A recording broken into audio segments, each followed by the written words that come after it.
கல்லுப்பு பரிகாரம், கண் திருஷ்டி பரிகாரம் நிறைய பார்த்துக்கிட்டு இருக்கோம். அதில் ஒரு குறிப்பு தான் இந்த கல்லுப்பு பரிகாரம். இந்த கல்லுப்பு ஆல்ரெடி நிறைய சக்தி வாய்ந்தது, நெகட்டிவ்ஸை வந்து எடுக்கக்கூடியது, அதாவது எதிர்வினைகளை வந்து தீர்க்கக்கூடியது, தீய சக்திகளை அகற்றக்கூடியது நிறைய பார்த்துருப்போம். இந்த சக்திக்கு கூட வந்து பச்சை கற்பூரம் போடும் பொழுது, பச்சை கற்பூரம் அப்படிங்கிறது எந்த ஒரு பொருளோடு சேர்த்தாலும் அந்த சக்திக்கு அபரிவிதமான சக்தி கிடைக்கும் அப்படிங்கிறது சித்தர்களுடைய வழியில் வந்த நூல்களில் வந்து இருக்குது. இந்த கல்லுப்பு வந்து பச்சை கற்பூரத்தோடு சேர்க்கும் பொழுது மகா சக்தியாக வந்து வெளிப்படும். அது கூடவே 5 கருமிளகு, இந்த மிளகு அப்படிங்கிறது பார்த்திங்க அப்படின்னா காயக்கல்ப மூலிகை அப்படின்னு சொல்லுவோம்.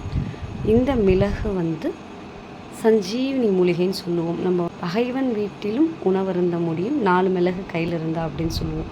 விஷத்தை முறிக்கும் தன்மை கொண்டது. அந்த மிளகை, இந்த கல் உப்பு பச்சை கற்பூரத்தோடு 5 மிளகையும் வச்சுட்டு நீங்கள் வடக்கு மூலை, உங்களுடைய வீடில் எந்த இடத்துல வடக்கு மூலை இருக்கோ அங்கே வந்து இதை வைங்க.